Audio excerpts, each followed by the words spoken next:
Welcome to the Dental 18 podcast. We're your hosts, Kira Dent and Dr. Mark Costas. Mark and I had this crazy idea that maybe we could combine a dentist and a team member's perspective because let's face it, dentistry can be a challenging profession with those two perspectives. And Dental 18 podcast was created. I'm a practicing dentist, a multiple practice owner, a dental performance coach, and the founder of the Dental Success Institute. I've been a dental assistant, treatment coordinator, scheduler, biller, office manager, current practice owner, and international dental consultant. Mark and I don't just understand you, we are you. Our goal is to positively impact the world of dentistry by sharing our lessons learned from the road in hundreds of dental offices. Two perspectives, one mission, to help dental professionals reach their full potential. Welcome to the Dental 18 podcast.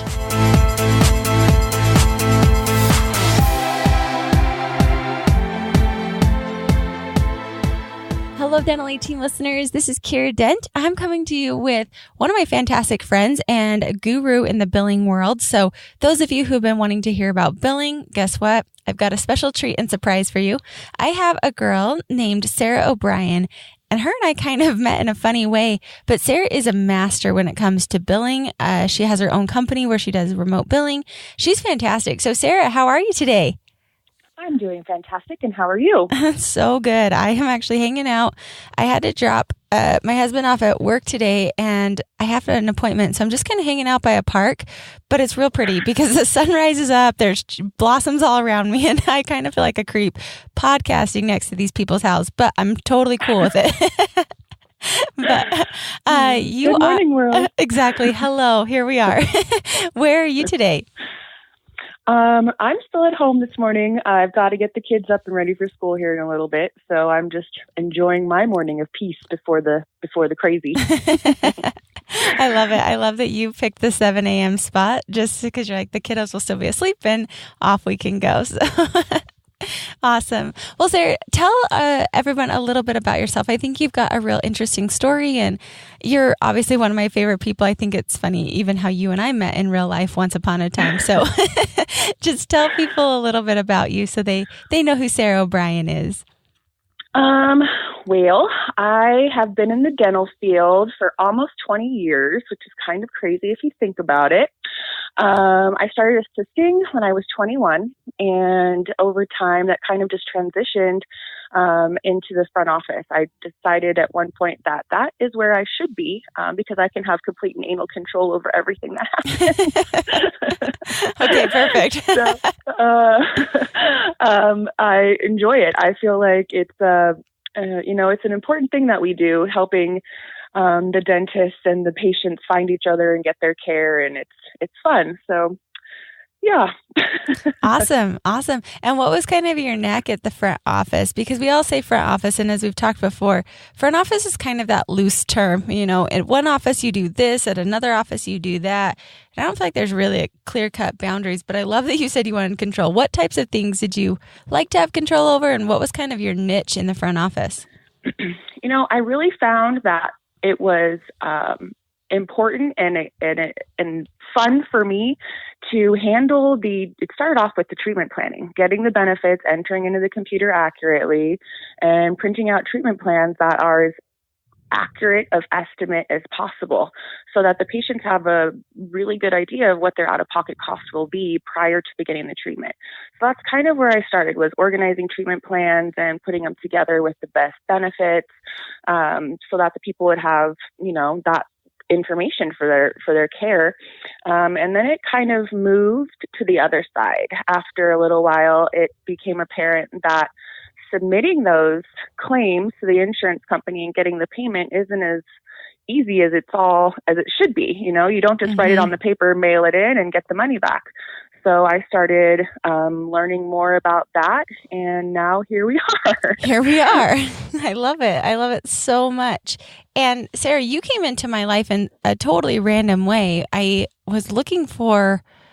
were looking for a hygienist, I want to say. We were looking for somebody to join our consulting team. And I believe it was a hygienist in Arizona that was connected to Tiffany, who just happened to tell me, hey, I've got this girl, Sara. How do you and that hygienist even know each other? That's something I don't think I've even connected yet. She and I have known each other since probably elementary school, junior high, and then through high school. We graduated together, and we've been really good friends most of our lives. Wow. So, Yeah, it was, she's actually part of the reason why I got into dental in the first place. So she had this great idea to become a dental hygienist. And I thought, I don't know if I want to do that exactly, but I'm going to go to the same school as you anyway. Like, we've been friends for so long. Let's do something together.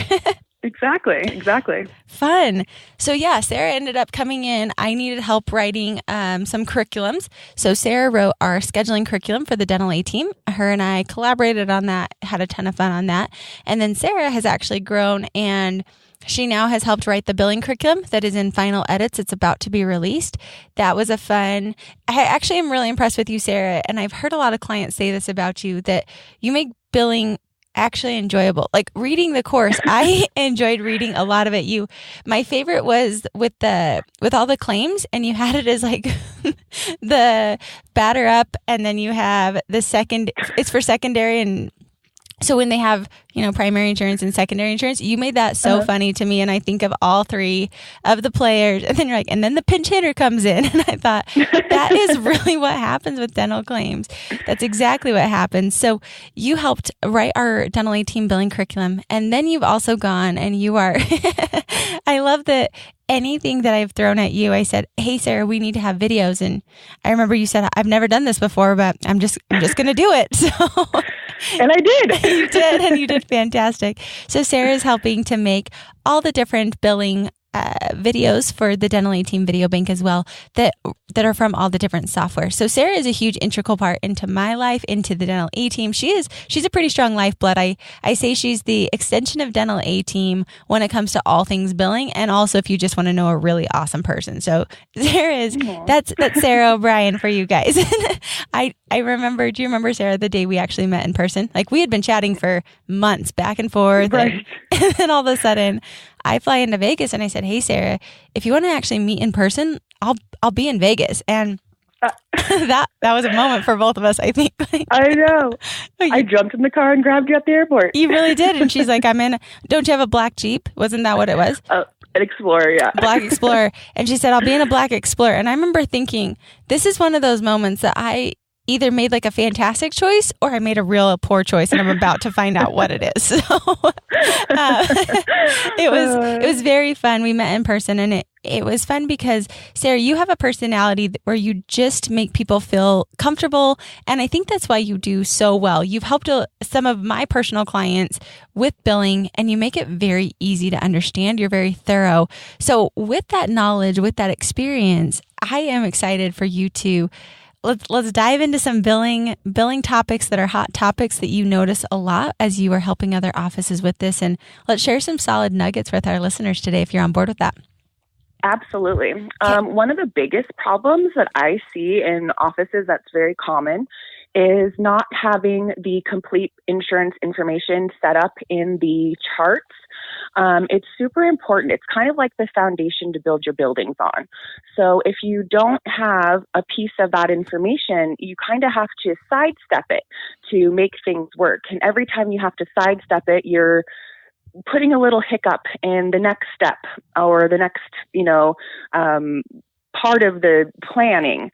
So it's super important that you have all of the information that the insurance will provide you so that you can submit those claims clean the first time.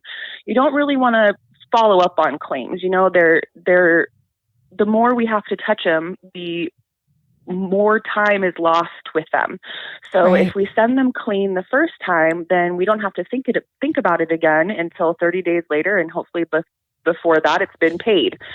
So we don't want to have to keep following up and checking on information and doing the same thing over and over and over. And the best way to prevent that is really just making sure to get that information the first time. I like it. I like it a ton. So let's dive into that, because I agree. This is something I see in offices quite regularly when I see their AR sky high. And I think a lot of it's just not even realizing what they could do to help get these claims paid faster. So if you were to break this down, when you said setting that foundation, what are the key pieces or items that they should make sure that they always have done to help these claims be processed faster and more efficiently and not have to be touched multiple times, fixing and re-editing and reprocessing? Sure.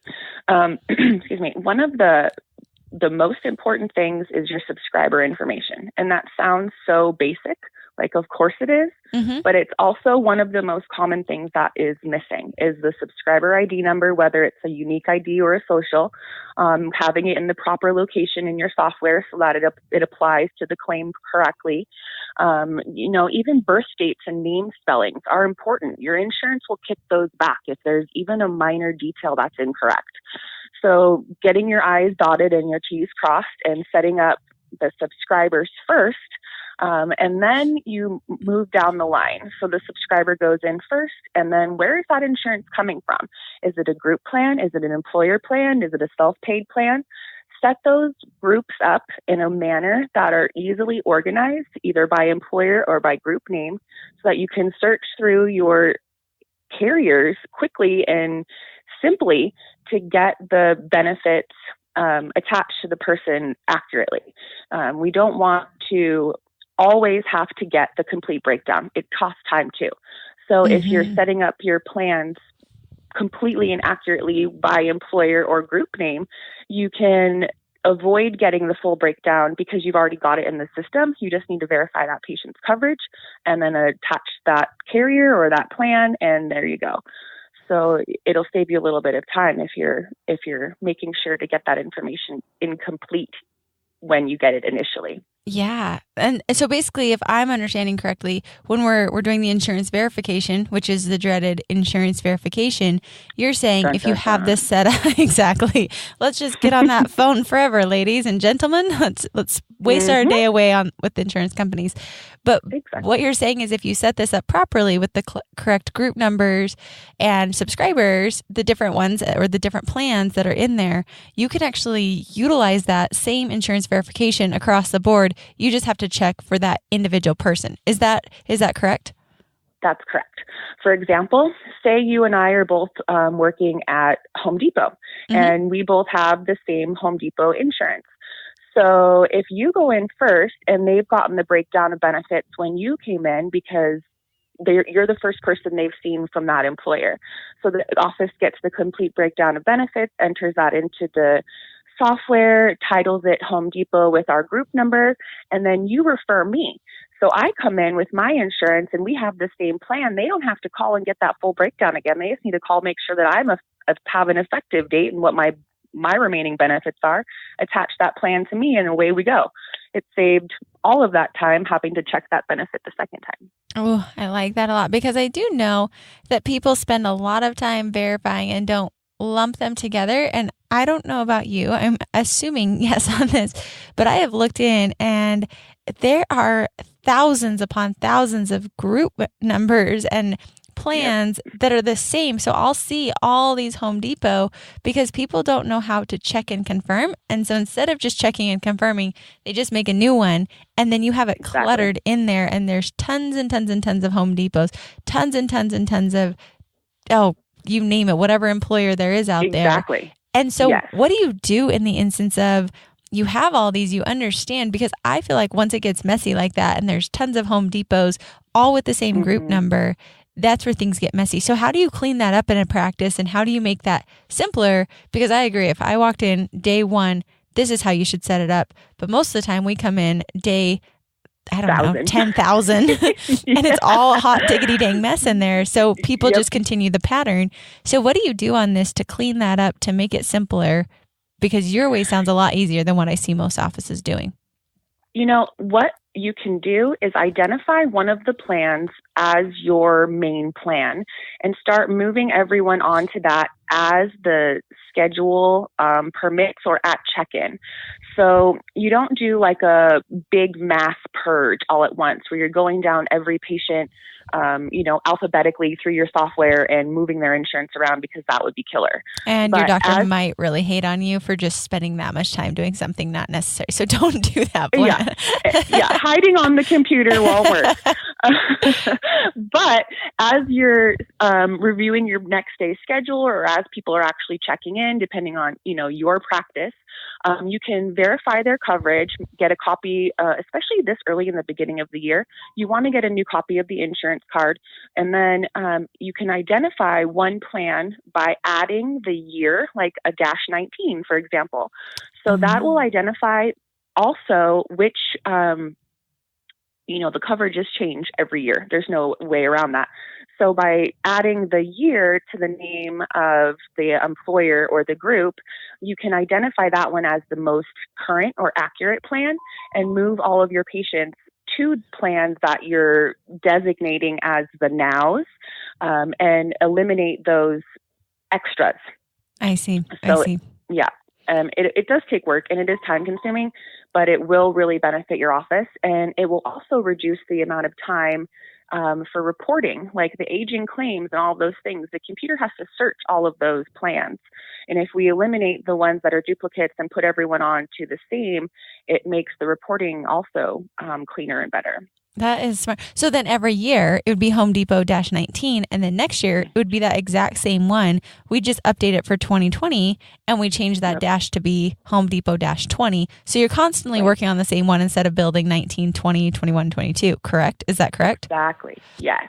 So you can update it as, as the benefits roll or whatever, whether it be fiscal or calendar, and you can, make sure that that's the plan that everyone knows to attach it to because it's got the year on it.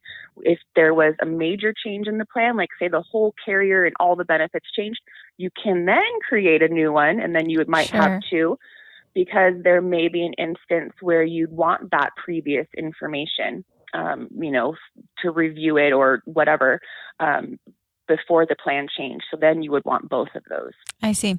That's a great idea. I love the idea of the year. I'd never thought of that, because that does keep it clean. And then as you go by, you know exactly which one you're going to do. So basically, if I was in a practice, I would say clean up what we have right now by getting one of them that I verified. I know for this employer and this group number, because once again, employers can have multiple group numbers. So make sure you watch that, because otherwise that will make an even bigger problem later on down the road.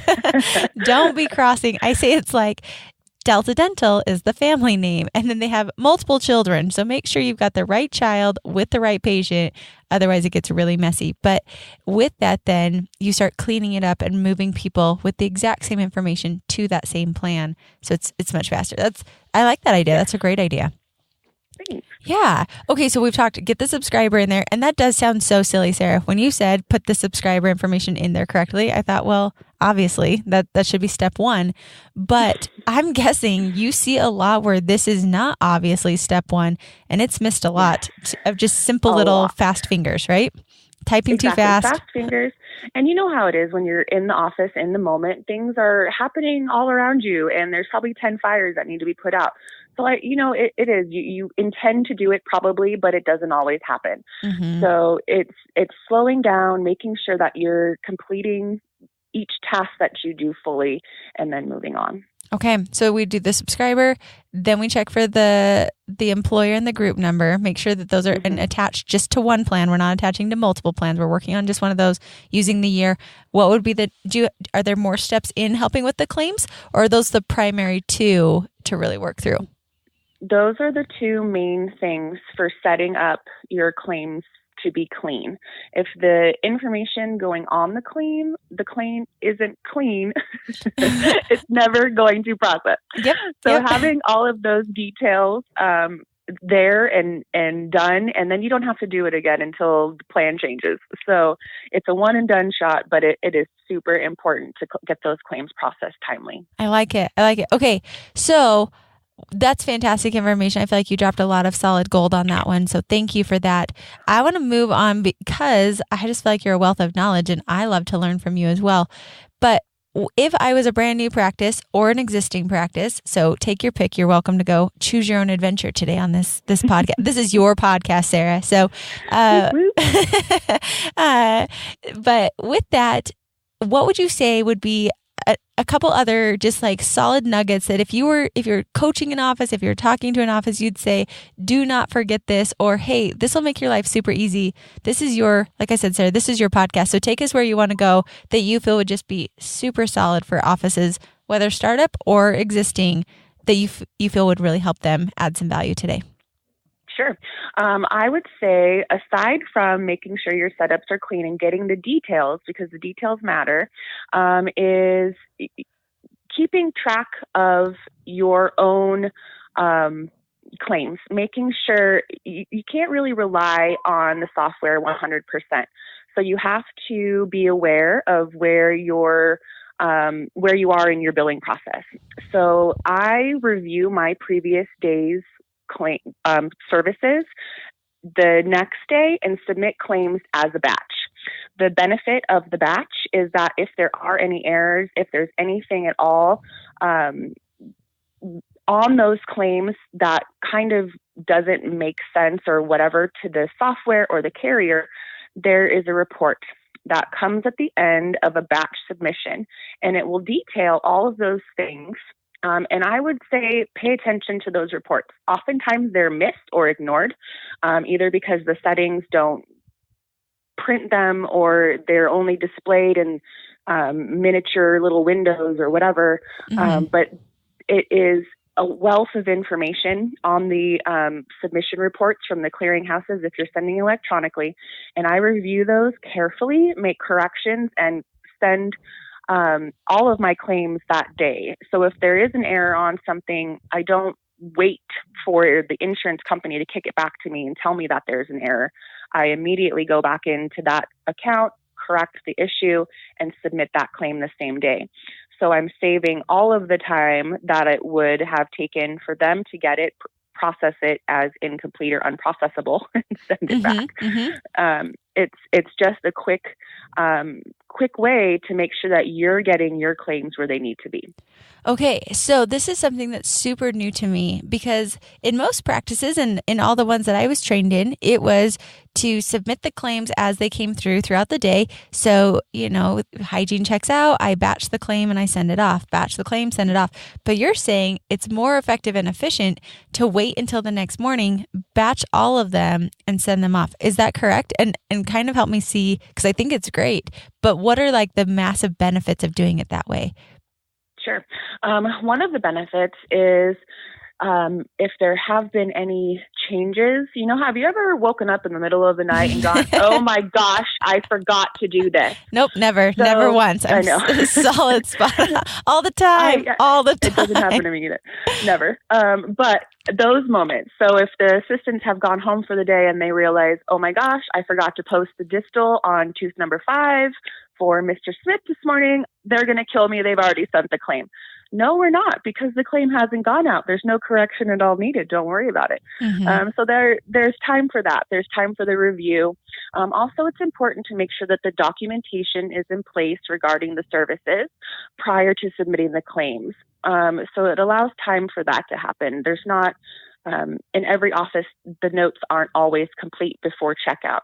So if the assistants have to go back or doctor has to go back and make chart notes, it allows time for that to happen as well, so that I know I have the documentation I need to get to attach to the claims for any of the major services. The other benefit is that I like to review everything myself and make sure that I'm not sending something that I know isn't going to be paid. So if the patient's, let's talk about the FMX, for example. 4 bite wings and a pano is an FMX. If you bill 4 bite wings and a pano, they're going to pay it as an FMX, probably, and they're also going to count that towards 2 frequencies, your FMX frequency and the frequency of what you've billed, because they keep track of all those things.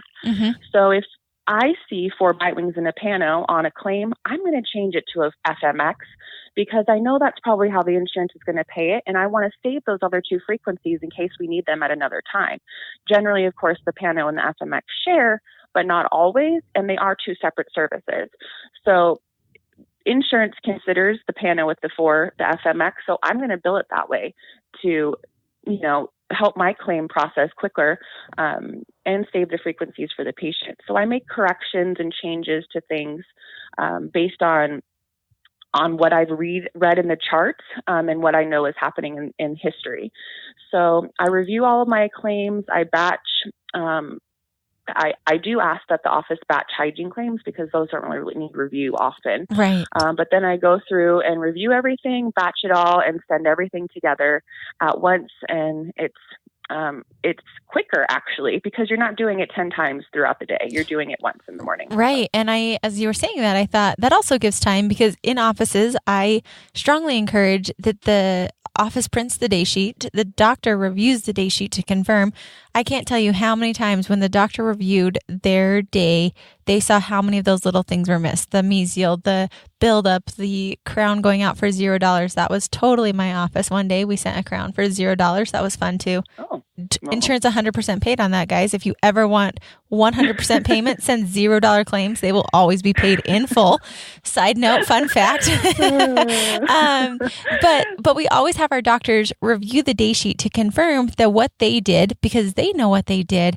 And we have multiple people in a practice walking things out, setting things complete. Mm-hmm. There's a lot of room for error in there. So in my mind, I'm seeing have the hygienist check their day sheet, confirm that everything they did for the day was posted to the accounts correctly. Have your doctor do the same thing, or the lead assistant, and have the doctor sign off on it. But then in the morning, you have all these signed off day sheets saying that the hygienist, every single set of eyes that looked at this, that's accountable for this, has confirmed that what's posted to the ledgers for all the different patients seen for that day was accurate. Now you come in, do one swoop, every single one goes out. You don't have to. And also, I think you probably would be less likely to miss claims in doing it this way because you do every single one of them at the exact same time instead of possibly missing one as you're going throughout the day. Did I batch that? Did I not batch that? This is just once at a time. How much time should that take, Sarah? Because I have seen offices take like hours upon hours when they've done it this way. How long realistically should an office plan? I mean, a normal, let's say 5-op practice with 2 hygienists, how long should it take approximately? I know this is variable across the board, but how long does it usually take to do this in the morning? It's about 20 to 40 minutes is what I spend on my review and submissions. And that's when we're at the point when I know the setups are clean. It can take longer, of course, and it can be a lot faster, but it's the average, I would say, is about 20 to 40. Okay. I like to give a target time. So that way offices aren't taking 4 hours to do this and they're saying, well, it takes me this long. I like to give kind of a general, because when we know that, then also office managers and doctors can hold their team accountable, knowing across the board, this is what we should aim for. So, that was a good one, Sarah. And I love talking billing because billing is so many offices' Achilles heel. It's hard, it's tricky, but it doesn't have to be tricky. And I am going to do a teaser out there because, Sarah, you blew my mind when I was reading through our curriculum of how just because a claim is denied by insurance due to frequencies, so like you were talking frequencies, you actually can sometimes win and not have it due to the frequency. I had no idea. So I'm just going to throw that out there that we're going to talk about that on another podcast because, Sarah, you've got a lot of ideas that I don't think people have thought of. And I think it's going to be a ton of fun. But gosh, thanks for joining me early this morning. I know you've got kiddos coming up, but thank you so much. Are there any last things you want to share? No, thank you so much for having me on. This was really fun. Absolutely. You guys, this is Sara OBrien. She is one of my best friends. She's hilarious. She's a ton of fun, and she makes billing fun, if you can't tell. So billers, this podcast is for you today. Office managers, doctors, if you don't know some of these things, Sarah just gave very actionable, implementable ideas that you can go and implement today. So Sarah, thank you again so much for joining me. I really, really appreciate it. My pleasure. Thank you, Kira. Of course. All right, Dental A-Team listeners, thank you as always for joining us. Can't wait to catch you next time on the Dental A-Team podcast. And that wraps it up for another episode of the Dental A-Team podcast. Thank you so much for listening, and we'll talk to you next time.